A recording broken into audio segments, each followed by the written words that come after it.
قال الله تبارك وتعالى في القرآن المجيد والفرقان الحميد. أعوذ بالله من الشيطان الرجيم. بسم الله الرحمن الرحيم.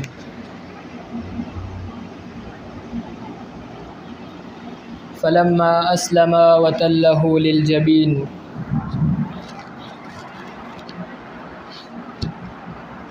وناديناه أن يا إبراهيم قد صدقت الرؤيا إنا كذلك نجزي المحسنين. صدق الله العظيم.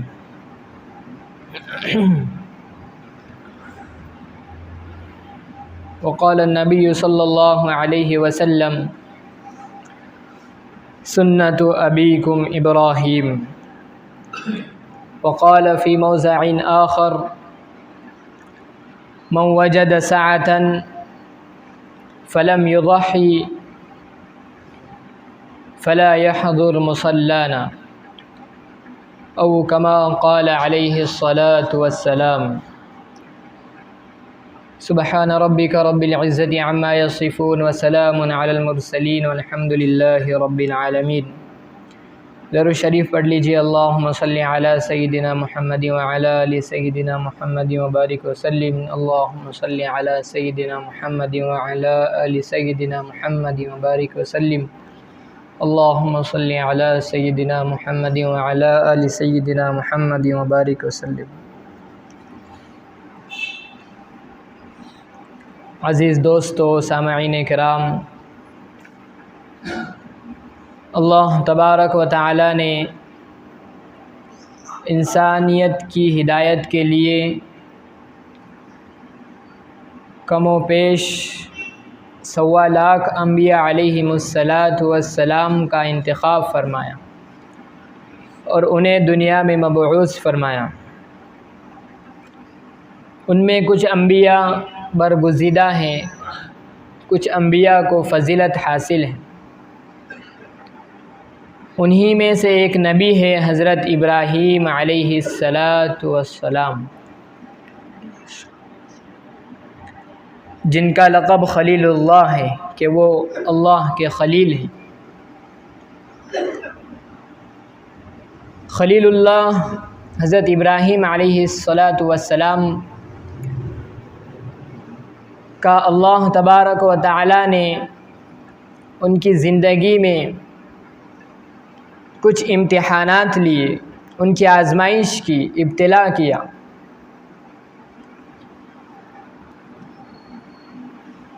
اور حضرت ابراہیم علیہ السلام اللہ کے اس امتحان میں کھرے کھرے اترے اور کامیاب ہو کر دکھائے.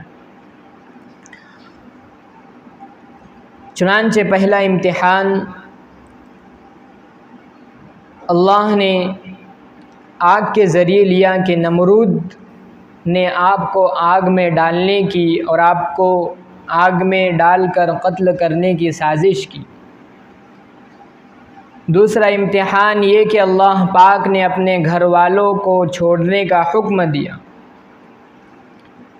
اور تیسرا بڑا امتحان یہ کہ اللہ پاک نے اپنے نور نظر لخت جگر کو اپنے ہاتھوں سے اللہ کی راہ میں قربان کرنے کا حکم دیا.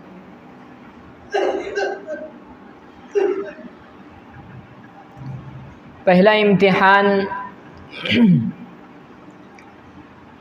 علماء فرماتے ہیں کہ اللہ تبارک و تعالی نے حضرت ابراہیم علیہ السلام کی طرف پیغام بھیجا کہ ابراہیم، آپ میرے خلیل ہیں، خلیل اللہ کے طور پر میں نے آپ کو منتخب کیا ہے، لہٰذا اب اس بات سے بچتے رہنا کہ کہیں تمہارا دل میرے علاوہ کسی اور کے ساتھ مشغول نہ ہو جائے. یعنی تمہارے دل میں صرف اور صرف میری ہی یاد رہنی چاہیے، اور اتنی یاد اور اتنا ذکر میرا تمہارے دل میں ہونا چاہیے کہ اگر تم کو آگ میں بھی ڈالا جائے تب بھی تمہارا دھیان اور تمہارا دل و دماغ کسی اور کی طرف متوجہ نہیں ہونا چاہیے۔ اتنا استحضار ہونا چاہیے۔ اور آپ کی زندگی میں اسی طرح یہ واقعہ بھی پیش آیا کہ جب حضرت ابراہیم نے لوگوں کو اللہ کی طرف دعوت دی اور وحدانیت کی دعوت دی کہ صرف ایک ہی معبود ہے، آپ نے جا کر سارے بتوں کو توڑ دیا،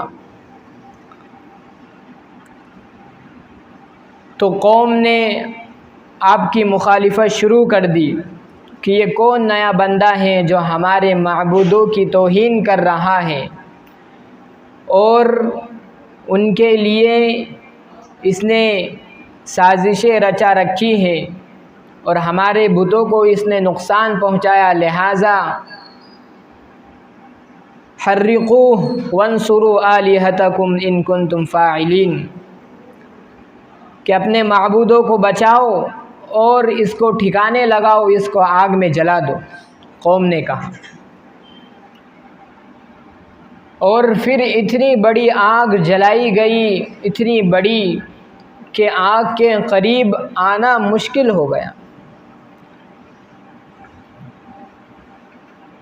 پھر یہ خیال ہوا کہ اتنی بڑی آگ ہے تو کس طرح اس آگ میں ان کو ڈالا جائے، کیونکہ جو بھی قریب آتا وہ آگ سے جل جاتا۔ تو شیطان نے یہ مشورہ دیا کہ ایک توپ بنائی جائے، یعنی جس میں پہلے زمانے میں ایک بہت ہی بڑا کٹورا ہوتا تھا اور اس میں توپ کے گولے رکھے جاتے تھے، اور پھر اس کو پھینکا جاتا تھا تو بہت دور جا کر گرتا تھا۔ تو اسی طرح ان کے لیے بھی ایک توپ بنائی گئی، ایک گوپھن بنایا گیا، اور پھر اس میں بٹھا کر حضرت ابراہیم علیہ السلام کو آگ میں اب پھینکا جا رہا ہے۔ اور اللہ تبارک و تعالیٰ کے فرشتے سارا منظر دیکھ رہے ہیں، اور کہا کہ اللہ، یہ تیرا خلیل، اس کے دل میں تیری محبت ہے، اور کیا بات ہے کہ آج اس کو آگ میں پھینکا جا رہا ہے، آگ میں ڈالا جا رہا ہے۔ تو اللہ تبارک و تعالیٰ نے کہا کہ فرشتوں جاؤ دیکھو کہ میرا خلیل کیا کہتا ہے، اگر وہ مدد چاہے تو اس کی مدد کر دو۔ فرشتے جاتے ہیں، پوچھتے ہیں کہ اگر آپ حکم دے تو ہم تمہیں بچا سکتے ہیں۔ کہا لا حاجت لی الیکم، کہ نہیں، مجھے تمہاری کوئی ضرورت نہیں، میرا اللہ سب کچھ جانتا ہے۔ حضرت جبرائیل علیہ السلام آئے،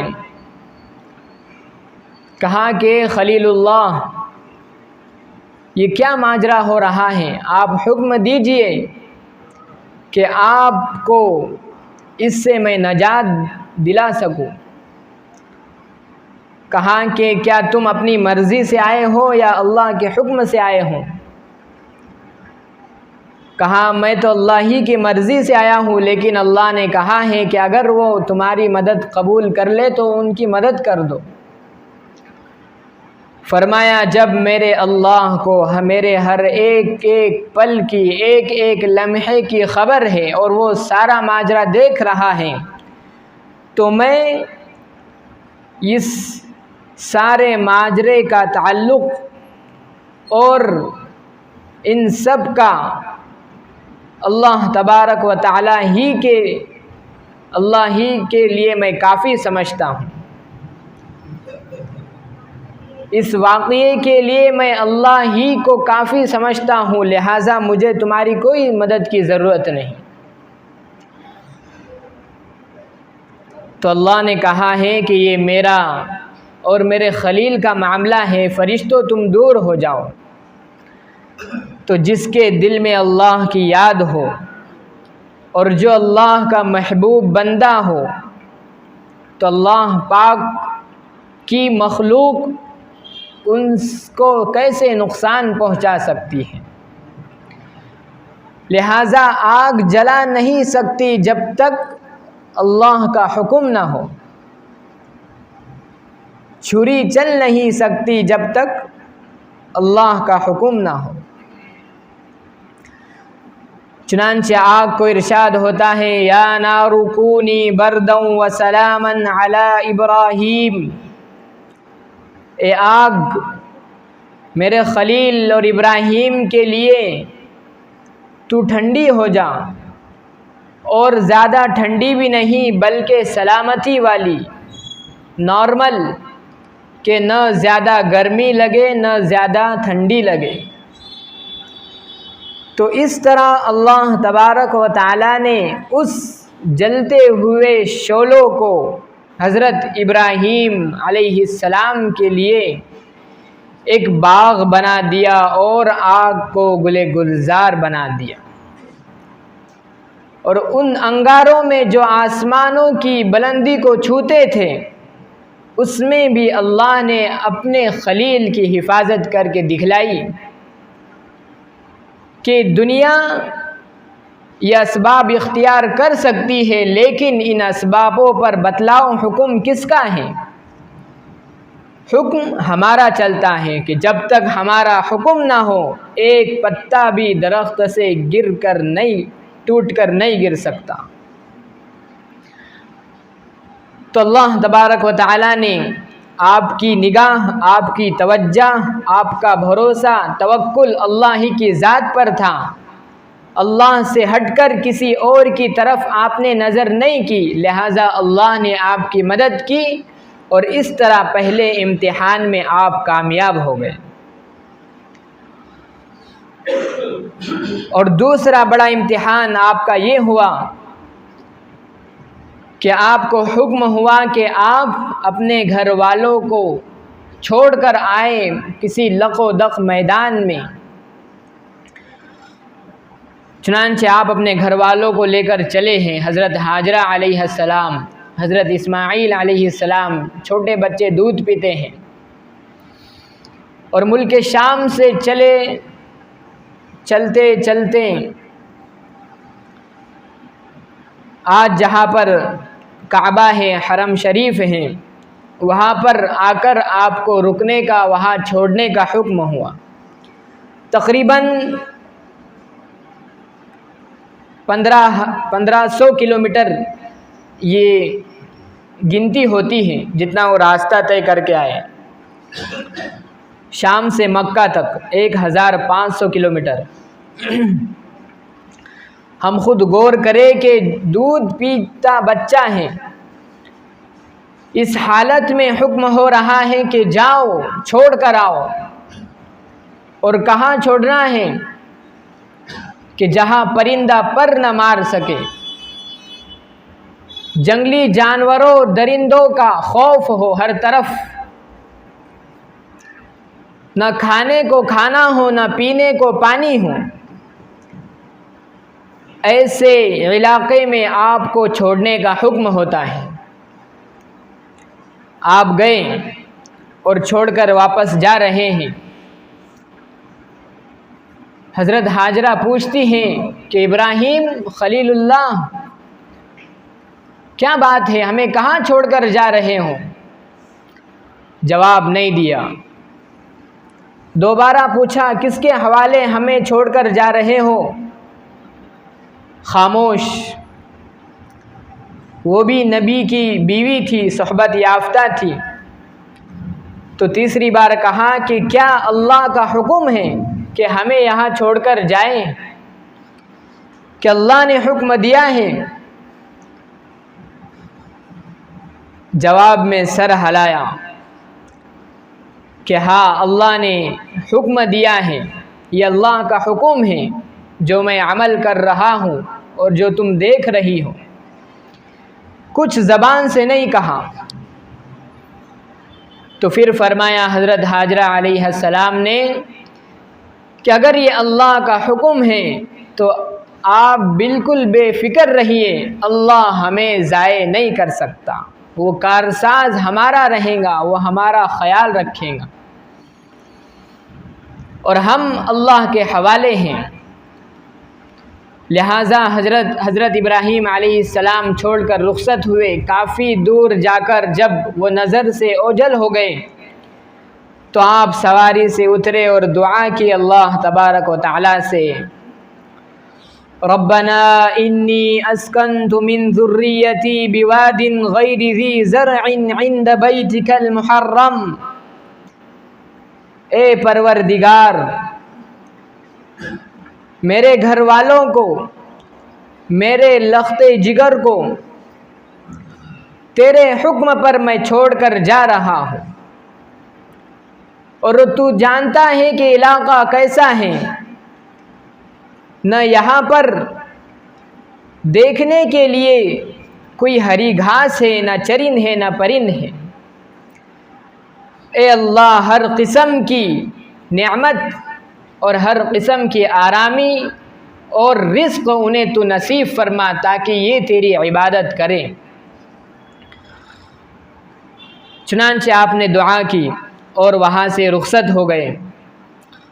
آگے پھر واقعہ لمبا ہے کہ پھر حضرت ابراہیم علیہ السلام وہاں سے رخصت ہو گئے، اور آپ ادھر جو ساتھ میں توشہ تھا، کھجورے وغیرہ، پانی ختم ہو گئے، اور آپ نے کھانے کے لیے صفا و مروہ کی سعی کی، دوڑ لگائی، چکر لگائے۔ حضرت اسماعیل علیہ السلام بھوک کی وجہ سے، پیاس کی وجہ سے بے چین ہیں، بلبلا رہے ہیں، تڑپ رہے ہیں، اور اپنے اس لخت جگر کی خاطر ایک ماں دوڑ رہی ہیں کہ کہیں کھانے کو مل جائے، پینے کو مل جائے، کوئی آدمی نظر آ جائے کہ جس سے مدد حاصل کی جائے، مگر کچھ نہیں۔ پھر اللہ تبارک و تعالی نے آپ کی اس محنت کو رنگ دلایا، اور آپ کی یہ سنت اور آپ کا یہ طریقہ اللہ کو اس قدر پسند آیا کہ آج تک، اس وقت تک ایک حاجی کا حج ہو نہیں سکتا، ایک عمرے کرنے والے شخص کا عمرہ ہو نہیں سکتا جب تک کہ وہ اس سنت کو ادا نہ کر لے گے۔ اور تا صبح قیامت اللہ تبارک و تعالی نے ایک ماں کے اس فریضے کو انجام اور ایک محترم بشان معظم فریضہ قرار دیا ہے۔ اور چنانچہ زمزم وہاں دریافت ہوا۔ حضرت ابراہیم اسماعیل علیہ السلام اپنی ایڑی کو رگڑتے ہیں اور وہاں پر سے زمزم کا چشمہ نکلتا ہے۔ تو دوسرا امتحان حضرت ابراہیم علیہ السلام کا یہ ہوا کہ آپ کو حکم ہوا کہ اپنے محبت کی خاطر، اللہ تبارک و تعالیٰ کی خاطر اپنے گھر بار کو چھوڑ کر آئے اور دودھ پیتے بچے کو کسی صحرا میں چھوڑ کر آئے۔ عزیز دوستو، یہاں پر غور کرنے کا مقام ہے کہ کس طرح حضرت ابراہیم نے اللہ کے اس حکم پر لبیک کہا۔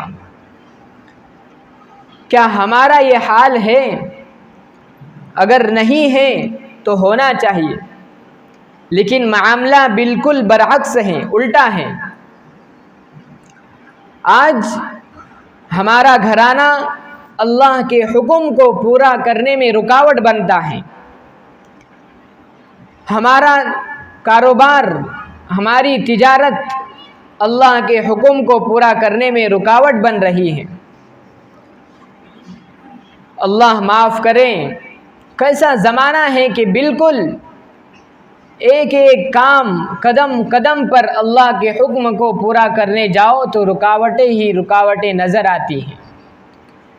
لیکن ایک ایمان والا ان رکاوٹوں سے نہیں ڈرتا، بلکہ ان کو پھان کر اور ان کا علاج کر کے اللہ کے حکم پر لبیک کہتا ہے۔ یہ ایک مسلمان اور ایمان والے کا شعار ہے۔ اللہ پاک ہمیں ایسا ایمانی جذبہ نصیب فرمائے کہ چاہے کتنی ہی رکاوٹیں کیوں نہ ہوں، حالات کتنے ہی شدید کیوں نہ ہوں، سب سے پہلے اللہ کے حکم کو ہم پورا کرنے والے بنیں، اور اللہ کا حکم ہر وقت ہماری نظروں اور آنکھوں کے سامنے ہونا چاہیے، اور بڑھ چڑھ کر اس حکم کے سامنے ہمیں سر تسلیم خم کرنا چاہیے۔ تو دوسرا امتحان حضرت ابراہیم علیہ السلام کا یہ ہوا کہ آپ کو گھر بار اور دودھ پیتے بچے کو چھوڑنے کا حکم ہوا، اور تیسرا امتحان جو ہوا وہ سب سے بڑا امتحان تھا کہ 8ویں ذی الحجہ کو آپ کو خواب آتا ہے کہ اپنے نور نظر کو اللہ کی راہ میں قربان کیا جائے، آپ 70 اونٹ قربان کرتے ہیں۔ پھر دوسری رات خواب آتا ہے کہ آپ اپنے ہاتھ سے حضرت اسماعیل کو ذبح کر رہے ہیں، پھر دوبارہ سے آپ نے 70 اونٹ قربان کیے، مگر پھر تیسری مرتبہ جب خواب آیا تو آپ نے سمجھ لیا کہ اللہ تبارک و تعالی نور نظر کی قربانی چاہ رہے ہیں۔ تو پھر آپ نے اپنے بیٹے سے اس معاملے کو سنایا تو کیا کہا؟ انی ارا فی المنام انی اذبحک فانظر ماذا ترى، اے بیٹے میں دیکھ رہا ہوں کہ تجھ کو میں اپنے ہاتھوں سے ذبح کر رہا ہوں، تیرا کیا خیال ہے؟ قال یا ابت افعل ما تؤمر ستجدنی ان شاء اللہ من الصابرین۔ یہ قربانی تو کیا چیز ہے اے میرے ابا جان، آپ کو جو کچھ بھی اللہ کی طرف سے حکم ہوتا ہے اس کو کر گزریے، اور آپ دیکھیں گے کہ میں اللہ کے اس حکم پر کچھ لب کشائی نہیں کروں گا۔ حضرت ابراہیم علیہ السلام کو شیطان بہکا رہا ہے کہ ابراہیم حابیل کو قابیل نے قتل کیا تھا تو وہ رسوائے زمانہ بن گیا، کہ آج تک اس پر لعنت ہوتی ہے کہ کس طرح ایک بھائی نے بھائی کو قتل کر دیا۔ اگر تم آج اپنے نور نظر کو قتل کر دو گے تو یہ دنیا کیا کہیں گی، تم بدنام ہو جاؤ گے کہ کس طرح ایک باپ نے اپنے بیٹے کو اپنے ہاتھوں سے قربان کر دیا۔ تو کہا کہ شیطان معلوم ہوتا ہے کہ تو ابلیس ہے، سن، حابیل کو قابیل نے اپنی نفسانی خواہشات کے لیے قربان کیا تھا، اور میں آسمانی خواب کو پورا کرنے کے لیے اللہ کی راہ میں اپنے بیٹے کی قربانی دے رہا ہوں۔ حابیل کو قابیل نے ایک عورت کے وصل کے لیے قتل کیا تھا، اور میں اپنے پروردگار کا وصل چاہتا ہوں، اس کی رضا چاہتا ہوں، لہٰذا میں اپنے بیٹے کو اللہ کی راہ میں قربان کر کے رہوں گا، اور تیرے کچھ حکم پر، تیرے اس بہکاوے پر میں ذرہ برابر نہ آؤں گا۔ تو 3 مرتبہ شیطان نے آ کر راستے میں کھڑے رہا ہے، تو 3 مرتبہ آپ نے اس کو پتھر پھینک کر مارا، جس کو آج حاجی رمی جمار کہتے ہیں، رمی جمار، جمار اولا، جمار عقبہ اور جمار وسطیٰ، یہ 3 رمی ہیں۔ تو پھر حضرت ابراہیم علیہ السلام اللہ تبارک و تعالیٰ کی اس خواب کو پورا کرنے کے لیے تیار ہو گئے، اور اللہ کو یہ ادا پسند آ گئی، اور آواز آتی ہے یا ابراہیم قد صدقت الرؤیا انا کذالک نجزی المحسنین، کہ ابراہیم ہم اپنے بندوں سے قربانی نہیں لیتے، ہم تو یہ دیکھنا چاہتے ہیں کہ ہمارے بندوں میں ماننے کا جذبہ کتنا ہے، اور ہماری حکم کے خاطر ہماری راہ میں اپنی ہر چیز قربانی کرنے کو، قربان دینے کے لیے وہ تیار رہتے ہیں یا نہیں۔ چنانچہ آواز آئی قد صدقت الرؤیا، ابراہیم آپ نے خواب پورا کر دکھایا، سچ کر دکھایا۔ وفدیناہ بذبح عظیم، حضرت جبرائیل علیہ السلام تکبیر کہتے ہوئے آتے ہیں، اللہ اکبر اللہ اکبر، اور ایک دمبا لے کر آتے ہیں۔ اس کو دیکھ کر حضرت ابراہیم علیہ السلام کہتے ہیں لا الہ الا اللہ واللہ اکبر، کہ آسمانی فدیہ آ گیا، اور حضرت اسماعیل علیہ السلام آتے ہیں اللہ اکبر وللہ الحمد، اور آپ سمجھ گئے تھے کہ اللہ پاک نے ہماری اس قربانی کو قبول کیا ہے، اور اللہ کو یہ ادا اتنی پسند آئی کہ قیامت تک آپ نے اپنے اس خلیل کی قربانی کو تابندہ اور زندہ اور جاری کر دیا۔ تو عزیز دوستو، اس قربانی کے ایام سے، موسم سے ہمیں یہ سبق ملتا ہے کہ ہمیں بلا چو و چرا اللہ کے حکم پر لبیک کہنا چاہیے، اور ہم جو قربانی دے رہے ہیں یہ قربانی ہمارا دینا ایسا ہی ہے کہ ہم اپنے آپ کو اللہ کی راہ میں قربان کر رہے ہیں، تو ہم تو اللہ کی راہ میں قربان نہیں ہو سکتے، لہٰذا یہ پیغام اشارہ اس طرف ہوتا ہے کہ تم اپنے جانور کو قربان کرو اور یہ سمجھو کہ تم خود اللہ کی راہ میں قربان ہو رہے ہو اور اللہ کے حکم سے جانور قربان کر رہے ہو۔ کل اگر حکم ہو تو تم ہر چیز، جان، مال، وقت اللہ کی راہ میں